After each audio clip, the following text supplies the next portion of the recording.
patents, wow, 2 R&D 100 awards, and he was the founder of iPix. Back in, does anybody ever remember IPOs? Okay. iPix actually had an IPO back when you could do that. But more importantly, Lee is a mentor and an educator. It's very important to him to pass along to the next generation what he's learned. And he's a professor now at the University of Tennessee, and go Vols. And he's very influential in the life of a lot of young entrepreneurs in our community. So I really appreciate him for that. And with that, Lee, I'm going to turn it over, and you can introduce your panel and take off with it. Very good, Sean. Thank you so much. And thank you all for being here this afternoon. We're looking forward to some time talking about the ins and outs of entrepreneurship. I have 4 gentlemen that have played that role through a greater part of their lives, and it's really an honor and a pleasure to be here to introduce you. The forum and the way we're going to go about it today, I'm going to take just a moment to introduce each one individually, and as I do that, they're going to take a few minutes to tell a bit of their story, particularly some of the early year stories of how they got their enterprise going, where the ideas came from, where the people came from, where the capital came from. After all 4 have done that, then we'll spend a little Q&A time here just to ask some very basic fundamental questions, some things that might be on your mind, and then we'll open it up to the audience. And in about 40, 45 minutes, we'll be done. So that's where we're going. First of all, it's a pleasure to introduce to you Dr. Barry Goss. Dr. Goss is the founder and CEO of Pro2Serve, which is a company that specializes in technical and engineering services dedicated to providing critical infrastructure to engineering services in support of our nation's security. Dr. Goss served also with SAIC Corporation through a career there in successful project management before the idea and starting Pro2Serve. He is also, Pro2Serve is a 2-time winner of the Inc. 500 award under his guidance, and he has also set really a corporate culture up to give back to his community. One of the most important things to Dr. Goss and to what Pro2Serve does is they have actually written into their corporate charter a certain portion of their profits go back to work in the community. And his mettle was tested about that several years ago when one of his venture capitalists said, well, maybe we ought to take that out of there. And Barry actually had the fortitude to say, well, I tell you what, we'll find a way to give you your money back. And he did. That's what means standing behind what you believe in. So with no further ado, Dr. Barry Goss. Thanks, Lee. I think all of us that are involved in entrepreneurship have a host of stories, and one of the things Lee said, what are some of the major points you'd make? One of the first ones I always say is begin with the end in mind. Most people think that's a cliche. It really is not. You really need, I think, to have a vision of what's going to happen when I pass on or pass this company on, and in doing that, it really has, at least for us, many, many times driven our decision making in day-to-day matters, and that can apply all the way from a lifestyle company, family company, to trying to develop something, knowing you want to sell it to another company, to a larger company, to going public. So I'll let that one be the overarching, but I want to kind of do something that probably most of us, including me, don't like to talk about a lot, don't like to do too much, and that's deal with governance in a company. And we're formed in 96, so we're getting old. I think we're about to be 17. And I still today face governance issues in our business. One of the things happening today is your competitors today are your teaming partners tomorrow, or your collaborators tomorrow. And more, at least in our business, you have to set up new entities with your partners, literally new corporations.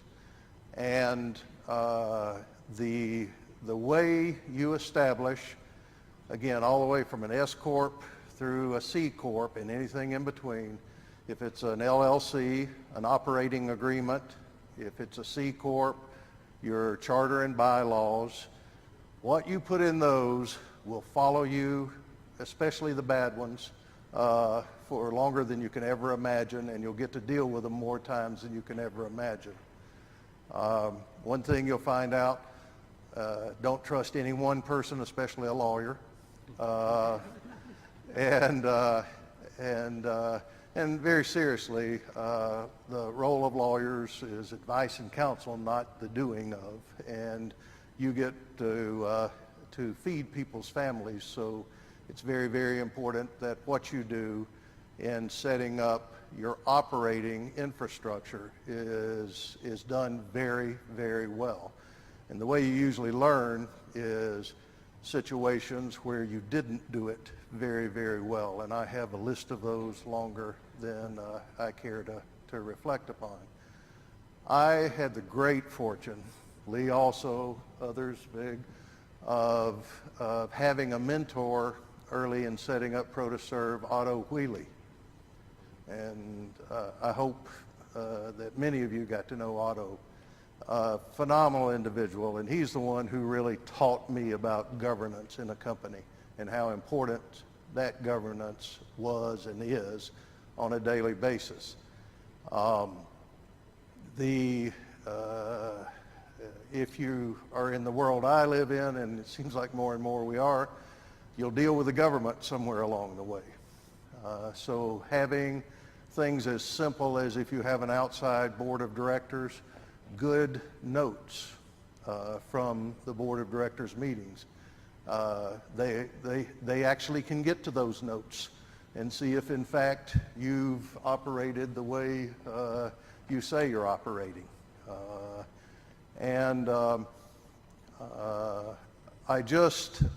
I think if from my perspective, and this, by the way, goes in if you're going to go, most entrepreneurs at some point in time need a little money along the way.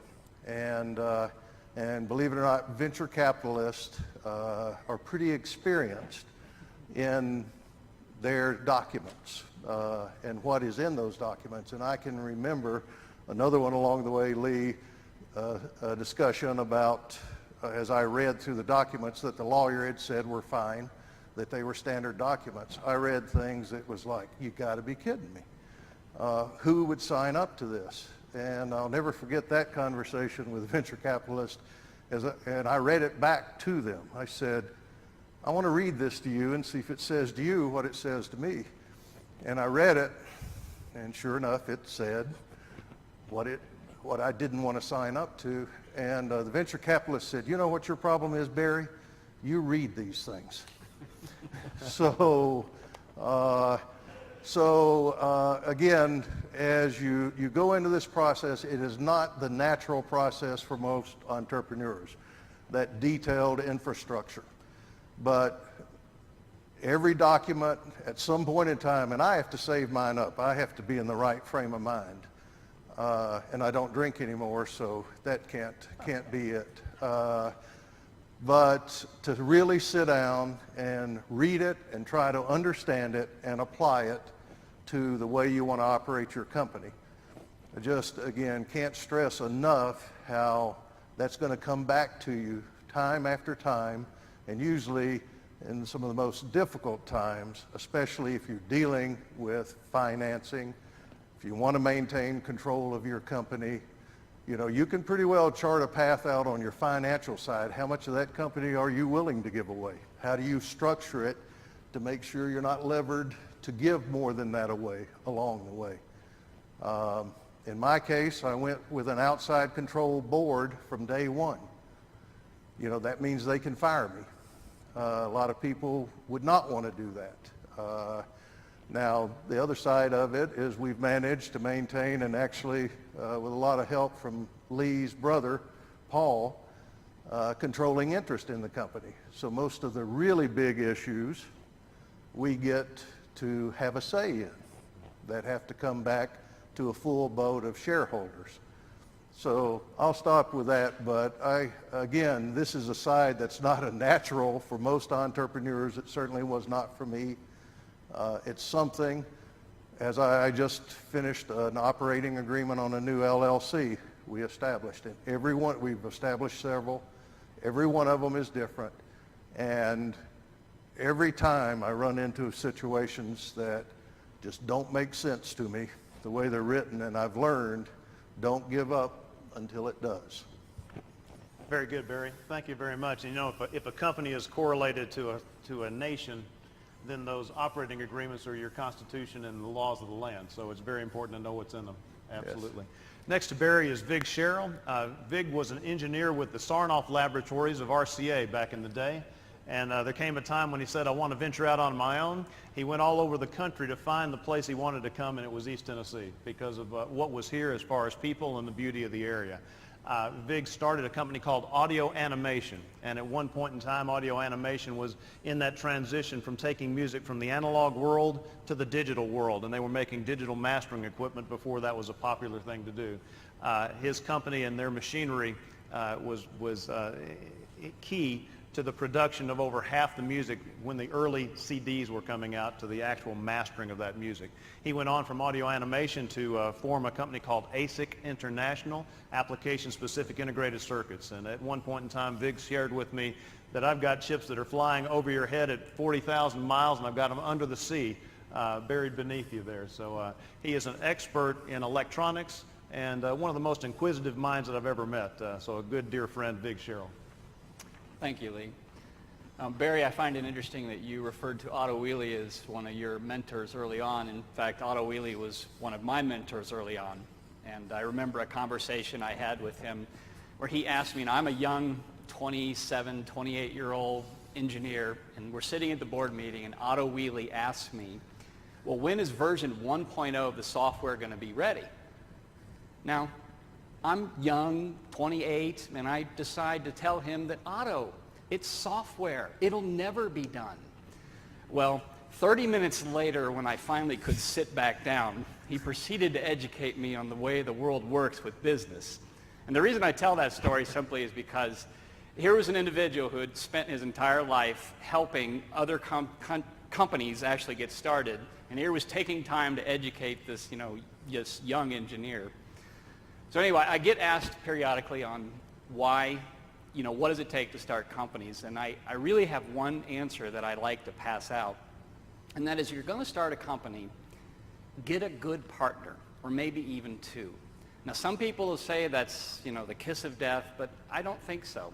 You have to have good people. You have to have good partners, at least in my experience. And every single company I've started, I've had good partners with. The problem, if you don't, you'll start believing your own hype. So when you have a partner, he can call you on, or as Barry mentioned, he can read the contract while you don't read the contract. I mean, these are the things that work in the entrepreneurial world, at least with partners. The second thing is that people will ask you, it's your company. Well, it is your company, and if you're going to start it, be passionate about it. Take it personally. I had a customer one time reject us for something, and I was really upset about it. In fact, I was extremely passionate and emotional and very angry about it. And one of our employees came up and said, well, you're taking it too hard. And I actually lost it at that point in time. No, I am taking it very personal. This is our company. It's a reflection of us. So the second part of that is, it is your company. Take it personal. Be passionate about it. And the third thing is, and this is probably one of the most important things, is, but find people you can work with. Companies don't make people. People make companies. And in my experience, again, I've been really lucky to work with really talented people, but if you find the right people to work with, good partners and good people, you can pretty much accomplish anything. Technology is only so important. Really, it's the people that are everything. Very good, Vig. Thank you. Thank you, Lee. Next to Vig is Dr. Mark Harris. He is the founder of NextGX DX. And that is a technology firm that is using the web to improve the processes for selecting genetic tests. So obviously a new enterprise and a new direction with the economy and in medical sciences. He was previously in the leadership development program with Thermo Fisher Scientific, managing the sequencing project for Athena Diagnostics, and he holds degrees from Vanderbilt University, undergraduate in molecular and cellular biology, and a PhD in cancer biology with an MBA from the Owens College. So welcome to you, Mark. Great. Well, thanks for having me here. This is just my second time in Knoxville, so it's great to be here and see the entrepreneurial community out here in force. So I've got probably by far the youngest company, up here on the panel. We're about 2 years old. But what I thought I'd do is tell you guys a little bit about my experience forming the company in Nashville. And so basically my background wasn't scientific research. However, I was one of those guys that always had that entrepreneurial drive. I started my first company during graduate school, during nights and weekends, and really caught the bug early on. And so after I spent some time working in the genetic diagnostics industry, saw some major inefficiencies in that market. And it was an area that I was passionate about. And so I kind of dove right in. I'd expected to have to go to the East Coast or the West Coast to be able to raise the funds to get this started, but I had just tremendously good timing in that the Tinvescos had just come about, so they had there was some capital flowing into early stage startups, and the Jumpstart Foundry, which was an accelerator program in Nashville, had just gotten started as well. And I was talking to someone over coffee, and they suggested I go out and pitch to these guys, or at least apply to pitch. And they called me in. I gave them a pitch. A couple days later, they said, here's some seed funding. You should get this started. And this was a group of 30, 40 very successful entrepreneurs. And the big thing that did it for me was just having those guys believe in me enough to put their mentorship behind me and provide me with some seed capital. So I had a couple really good job offers on the table that I turned down and just dove in headfirst into this. And at the same time, the Nashville Entrepreneur Center had just opened up too. So I was lucky enough to be in that inaugural class for Jumpstart and then be one of the first companies in the Nashville Entrepreneur Center, which was a tremendous way to accelerate the company. And it's great to see that you all are putting something in as well, because I think that breeds giving entrepreneurs sort of a home where they can learn from one another in a close environment made a tremendous difference to me. I know whenever I came up against a stumbling block, and it could be something extremely easy like where do you go to get a logo? Instead of hunting around to the internet, I would just walk around and query all the other entrepreneurs, and so that sped up things quite a lot. Was able to then spend about my first 9 months there, raise some angel round of capital, and have since raised a second angel round as well. And so we've kind of quickly grown up, and we're right now at 7 employees. I think we just brought on number 7 this morning, actually. So that was great, and we've been expanding rapidly, and it's been a blast. So glad to be here again. Thank you. Those first hires are always so important. Oh, absolutely. Choose them carefully. Absolutely. Next to Mark is Dr. Terry Douglas. Dr. Douglas was, of course, the founder of CTI that popularized the PET scanning through many years of effort, both on the research side, then the insurance compensation, and spreading that throughout the land. He's brought a lot of notoriety to medicine and to our region. He partnered with Siemens and later on had an initial public offerings through CTI.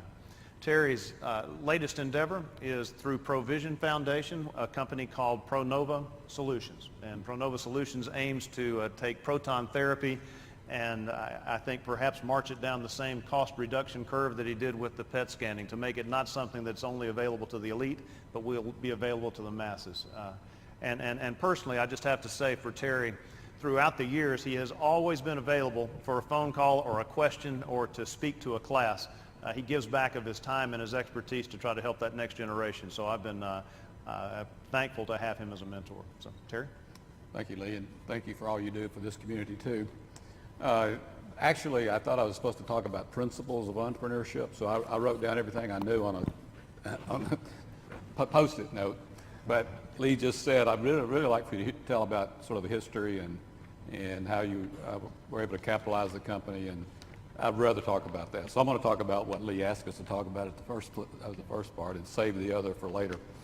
But I always knew that when I was growing up that I wanted to build things, and so I came up to university to study in engineering and got my degrees there. I was fortunate enough to make a connection with a company in Oak Ridge, an entrepreneur company in Oak Ridge called Ortec, which was actually started by 26 scientists and engineers at Oak Ridge National Laboratory who put in $500 each for a total capitalization of $13,000 and started Ortec. So I started there as a development engineer, built electronics, and along the way participated in the development of what's called positron emission tomography. And we introduced that product commercially at Ortec in 1976. I realized that there really was a pent-up demand for this kind of capability. Had the opportunity to sell that business off, or the problem to sell that business off as I was CEO of Ortec back at that time, and decided I'd really rather build a company around developing that technology and then trying to sell it to some other capability. So I left left Ortec, formed a company called CTI, which eventually became CTI Molecular Imaging. Went back and acquired that business from Ortec, and subsequently acquired a company out of bankruptcy in Berkeley, California called the Cyclotron Corporation. I would totally agree that you need to have partners, good partners along the way, and when we formed CTI, I was able to partner with 3 other engineering graduates at the University of Tennessee who I had known for years at Ortec. And the capitalization of the company, the total capitalization of the company initially was I put in $200,000 and they each put in $100,000. And we were able, with that, to borrow $2.5 million from a local bank to allow us to go back and acquire the business from Ortec. Couldn't do that today, I know, but we were able to borrow $2.5 million on just our signature and the fact that we had $500,000 of equity. So we were blessed by the fact that we were profitable the first year, and for every year of our existence. We grew the business primarily by old-fashioned way by generating profits. And so over the 20-year period, we were able to grow the business from first year it was like $4 million in sales, and to the 20th year when we sold the company, we were able to sell it for $1 billion. And our total capitalization was $500,000 to get to that $1 billion sale. And we also took the company public in 2002, which was not really a great time to go public, but we were fortunate to be successful in doing that. And then eventually sold the company to Siemens in 2005. My third activity as it relates to entrepreneurial activity is the most exciting one that I've been in to date. And when I left CTI, I partnered with a couple of other people, one of the former officers at CTI and a local physician, and we formed a company called Provision Health Partners. And out of that, we developed what we call the Provision Health Alliance, which is what we consider to be a comprehensive world-class healthcare center that's located at Dallas Springs, focused primarily on cancer diagnosis and therapy. That center is up and running. That again was capitalized by the three founders and then other individuals that we brought in as part of investment in the real estate. That's about a $100 million investment for the real estate and equipment facilities that exist at Dallas Springs. Out of that, we determined that in order for us to be world-class in cancer care and cancer diagnosis and therapy, there was a new technology that we had followed for many years called proton therapy.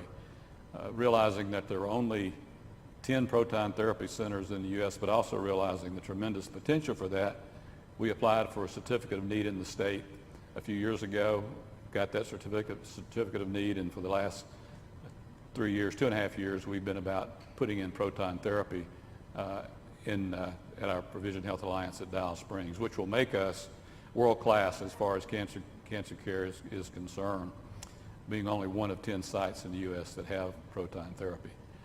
As we looked at proton therapy, we realized that this was a very expensive tool. Our equipment costs about $60 million for proton therapy. It's in a $40 million building. So we have about $110 million investment in that facility. Talking about how we capitalize that, we were fortunate to be able to get Knox County tax-exempt revenue bonds for financing that, and fortunate enough to get some banks that would buy those bonds for us. So we financed the Proton Therapy Center through tax-exempt bonds. That entity and all of our provider entities are not-for-profits and are owned by an entity called Provision Trust, which is also a not-for-profit entity. So out of that, and seeing that there was that proton therapy was very much too expensive, our background is cyclotrons. We've delivered over 200 cyclotrons at CTI, and imaging, where we delivered over 1,000 PET scanners. We realized that with the use of the right current technology, state-of-the-art kind of technology, we could lower the cost of that equipment by a factor of 2, and as a result, make proton therapy more accessible in the market and make the market grow. So we formed a company called Pronova Solutions, and we're about the opportunity, I should say, of developing the next generation proton therapy equipment. CTI ended up, when I left, being about a revenue of about $500 million and a market cap of about $1 billion, 1,000 employees. I really believe that Pronova can be 4 times the size of CTI, and that's why I'm so excited about it. I think it'll be over a $2 billion business by 2020 with over 4,000 employees. The way we capitalize that initially through personal capital, but now we're completing a private placement memorandum for insiders where we're raising about $15 million for this year. Next year we'll be going out with another private placement memorandum for non-insider investment. And that we've been fortunate in that we've been able to start our companies through capital from our partners, capital from insiders, and capital from those that are closely involved with what we do. And look forward to being able to report on hopefully the success of Pronova and let you know that I'm excited about it. I think it's a great thing for our community. It's great for our state. And I think it's great for the whole world, and that we'll be able to, I say humbly, I think provide proton therapy for a larger set of entities and those cancer patients that really need it. Thank you, Terry. Mm-hmm. As I was trying to consider questions that might be on your mind for this group of gentlemen, one that comes to mind to me is if you were sitting there thinking about starting a business, creating a business, what kind of preparation work, go T-minus a year and a half, T-minus 2 years, what kind of preparation work did you do ahead of time before that date of inception for the company, when you file your charter, when you start to pay your taxes, et cetera? How did you prepare? Anybody want to take a shot at that? You make the assumption we did prepare. How about it, Mark? You're closest to it. Sure. So initially, so one piece was I had started a business before. However, part of that was I started that business specifically as an experiment.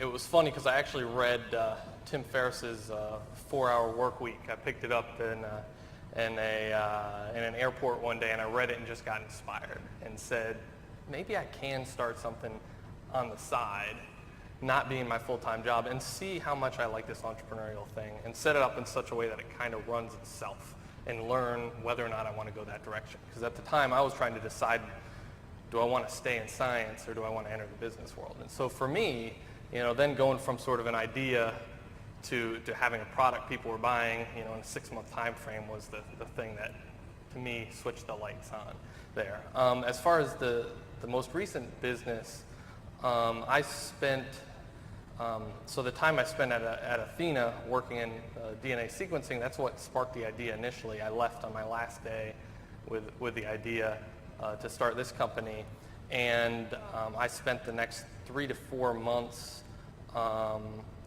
as I was finishing up my MBA, working on the business plan and doing market research into it. And that's what all that research and thinking behind it went into that pitch I did to Jumpstart. And that's how I basically that's the research I did, and then as soon as they kind of got behind me, I submitted the charter the next day. Okay.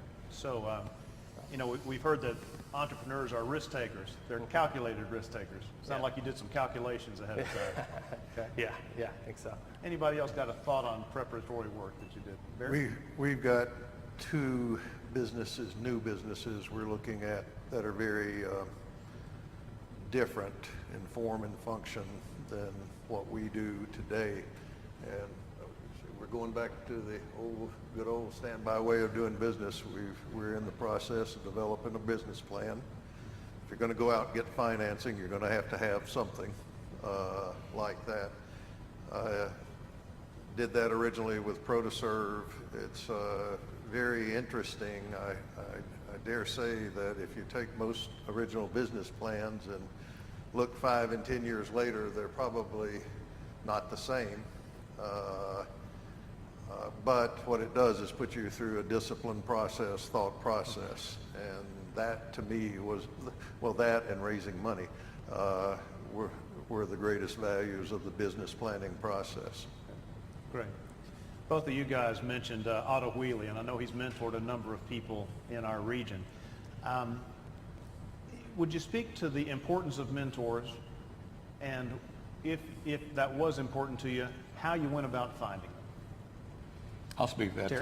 Tom Yunt was the CEO president of Vortec, and for whatever reason, he took me under his wing, and I learned a tremendous amount from him about what it meant to be an entrepreneur, what it meant to manage a set of engineers that had their own ideas about things, and what the benefit of growth was. I will say that, in looking at businesses, that there are a couple of things that I think are tremendously important.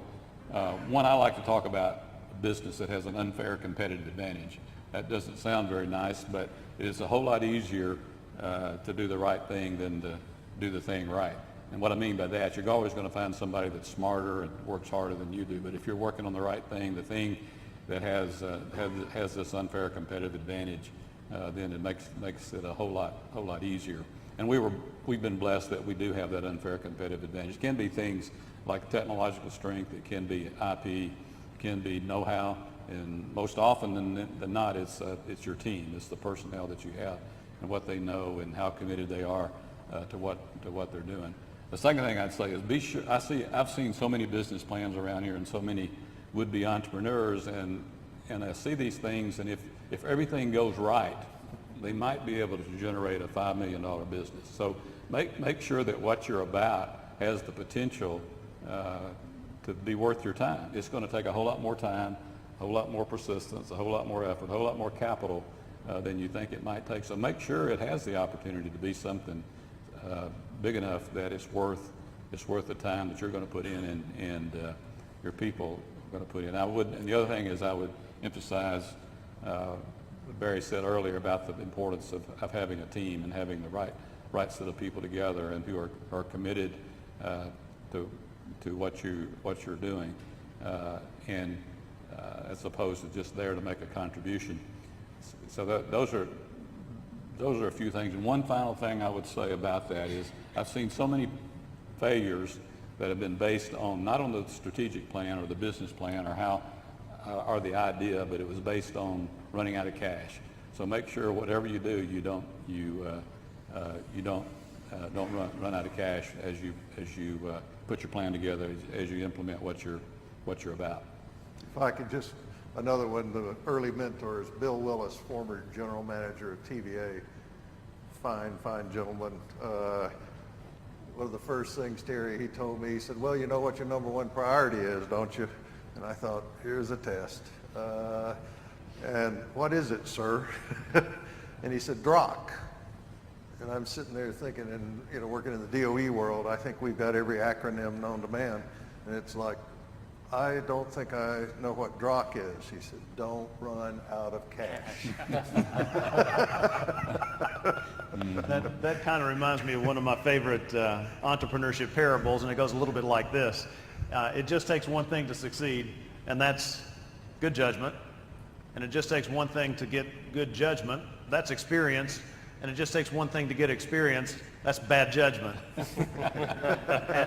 and to me, that points up the importance of mentors, because so many times if you develop a relationship with somebody that's gone through what you're trying to go through, the right email, the right phone call of what would you do now, seek ye many counselors type thing, it can keep you going forward. So I would encourage you to try to find mentors, gentlemen like these gentlemen. Yeah, they're busy folks, but I have found them very willing to answer a well-placed question. But there's one comment on mentors too, is that mentors don't always have to be someone that's in a business or something. Sometimes mentors are somebody you can cry on their shoulder with, or at least listen to you when you have problems. In fact, Lee Martin's been a personal mentor of mine for many years, in many cases because you just don't know how to even ask the right questions or even what to do, and you just need somebody to be able to bounce the ideas off of. So they can come in all shapes and sizes and everything. So. Yeah, Vig and I have cried a lot together. Yes. I'd like to open up to the audience. If anyone has any questions, you can come to the microphones, and if there aren't, I will ask another one here. Entrepreneurship is a marathon, it's not a sprint. How do you keep your motivation going, gentlemen?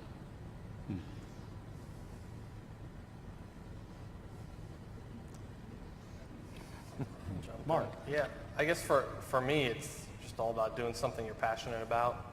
And, our tool is, a technology tool that helps physicians order genetic tests more appropriately.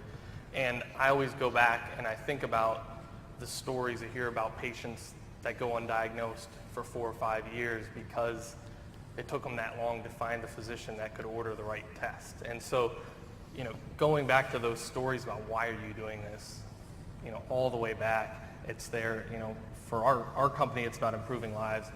It's about improving efficiencies in a difficult market. And that, if there's ever a moment of, wondering if you can do this, you always look back at that, and that just brings the passion right back again. I'll answer that. It might be a little different answer than what you're looking for, but how do you keep going? I feel like it's important to realize, at least it was for me, that everything that we have is a gift from God. Your ability to do things, your circumstance, the position that you're in, are all gifts, and I think it's important to us that it's important to me that we use the resources that we've been given to do what we've been called to do. So to me, it's about a calling, and it's a calling that is because of my relationship with the Lord. In the Bible, it said that of all the things that God could have said first to man, the first thing He said was, and I love that He said that, is instead of some of the other 10 commandments, because those are a little harder, but to be fruitful and multiply and replenish the earth. And being a person that likes to build, I really like that command, and I like to use the resources that I've been blessed with in order to be fruitful and multiply. So I keep it going by the fact it's a calling. Very good. Last question from up here. We heard a little bit about some of your first fundings. How did you find your first investment in your company, or was it not an investment? It was like you say, let's get cash flow from selling product. That's always a good way. Somebody want to kick that one off? Mine was a pretty logical progression. Probably the toughest was, putting your own money up. That always is in the equation. Talking to a bank, spending probably 6 months along the way trying to get them to understand the business model. And I learned real quickly that at the end of the day, they said they understood, then they wanted a second mortgage on the house. Right. And so they really didn't understand. But I'll never forget, I said, the coldest, hardest look I've ever had from my dear wife was when I got to go home and explain to her, after all this effort, that the bank wanted collateral. And I could tell she's not getting collateral. And I'll never forget that look when I said, Karen, the house. And I said, I have never seen that look. I never want to see the look again. We suspended the discussion till the next day. And that's when she's got actively involved in the process and has been since then. So, but from that, go back to Otto Wheely, and I think, again, he affected so many things in businesses. He was the one who said, you're going to need money. You're not going to need more money. You need to go get money. It's like, we don't need money right now. We got enough. Nope, you got to go get money. So we went the route from there to angel investors. That turned out to be really good. He had a network of people that he would decide whether he would introduce you to or not, depending on your business and your style and what have you. And then to venture capitalist. And that one was a trip. But it was a very good learning experience. We got 2 venture investments right out the door, which is amazing. Gave most of it back, like Lee said, when they love you ahead of time, and then it's a little different process once the money's in the company. And so we just made some decisions that this is the way we wanted to build our business. But so we got to touch them all: personal investment, bank, angel investors, and venture capital. There's almost a sequence to it, isn't there? I mean, you've got to put your own money down to get the door open, and it's either sweat, time, savings. You did a consulting job and you've saved money. Then the next is, hey, Mom, will you loan me some money? Or, hey, sweetheart, you know. Will you put your house on the line? Yes. And then it's the quote-unquote angel, which might be a wealthy lawyer or a doctor or something that's in your circle of friends that gets you that next step. And then perhaps the bank, but the bank seldom does anything without collateral. I think I remember, Terry, you came to one of my classes several years ago, and a story about you had sold your first machine or two, and you put your house down as collateral on a loan that was about 20 times the value of your house or something. Well, actually, the way we financed the start of CTI was all 4 of us put up our houses as collateral to borrow $2.5 million. We could have paid back maybe together $25,000, but we did put that up, and I would say that one thing I mean, there are going to be all those kind of things to test whether or not you have the passion, whether or not you have the commitment that you have to do, and if you have a fear of failure, you better think again about whether you want to be an entrepreneur. Because you're going to go through those times of where you're convinced you're about to fail, and it will be the persistence thing that will keep you going. That's where you need a mentor too, is someone to keep you going and to help you overcome that fear of failure. Yeah, mentors are good for encouragement from time to time. Mm-hmm. Sean, you got a question? Yeah, I do. So we're talking about mentors. What can our community do to get more guys like you in contact with the next generation, the ones that need to be mentored? I mean, that's a big, huge benefit that all of you guys have cited, but how do we kind of harness that for the next generation? Any ideas? Find more time. It says that was facetious. Well, to put a plug in for Tech 2020, I think Tech 2020 is one of the places that you start to look, because they have a reasonably good network, and they can put you in touch and in contact with different folks that match up between the person and the personal chemistry and the industry itself in whatever area you're in, because I think it's good that you get a match between those two things on both sides. I'd also recommend basically what we kind of did in Nashville was utilize the Nashville Entrepreneur Center as a way to bring mentors to the entrepreneurs. And as you get the Knoxville Entrepreneur Center up and running, I'd recommend that you guys try and do the same thing, where you bring this mentor network and have people kind of come in, whatever it is, a day a month, a half day every other week, and just give back to that community. Because I know, from being a young entrepreneur in that group, I would be meeting with new people every single day, and we just sit down and talk. And they came from a variety of backgrounds, and just the connections I made, led to sort of my first few employees. They led to capital down the road, angel investors, and they led to just great advice that helped me avoid problems. So I'd recommend trying to link up through a tool like that. Question? I have a question for Barry. I infer from what was said that you took venture capital and still managed to maintain a controlling interest in the company. I'm really curious about that. That's probably a whole series I talked to Lee's classes about. They came onto the board and exerted pretty strong influence, and you've just got to realize if you're going to bring in that kind of money, you better be ready to run and run fast.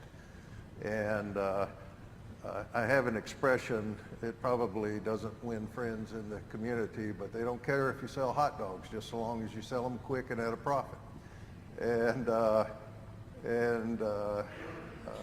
So in our particular case, we literally didn't have the investments lined up for us, either through acquisition or adding offices or what have you. We weren't prepared to run at that speed, and so we literally gave we considered 100%, but we gave 75% back. We figured that we'd put enough in all the paperwork and everything that we would keep that, but that removed them from the board. And we were very, very fortunate to have an unbelievably senior group of board members that were all behind that and giving us the guidance. So I don't want to sound against it. I just want to, if you're going to do it, and like you said, there are ways you can set up in your investing paperwork, the control issue, and address that control issue. And if you just take theirs and use it, you're not gonna maintain control. I was amazed at, like I said, sitting down and really reading what it said and what it did in terms of options.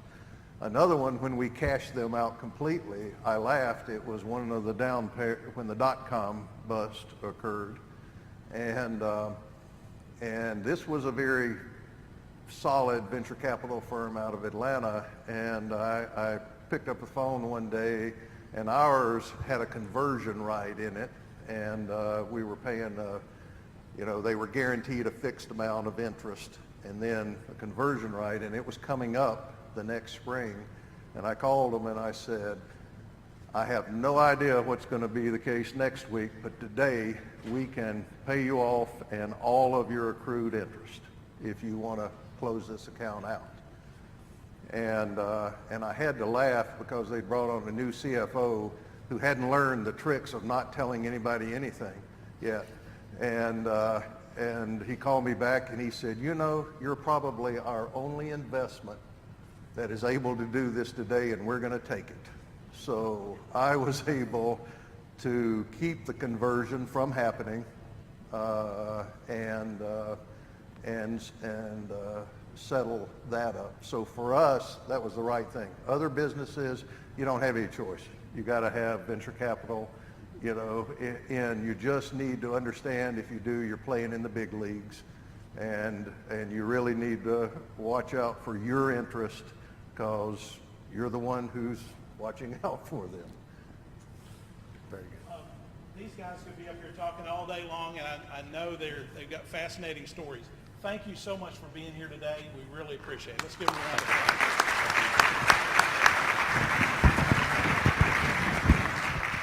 So as they're making their way down and getting unplugged and everything, we got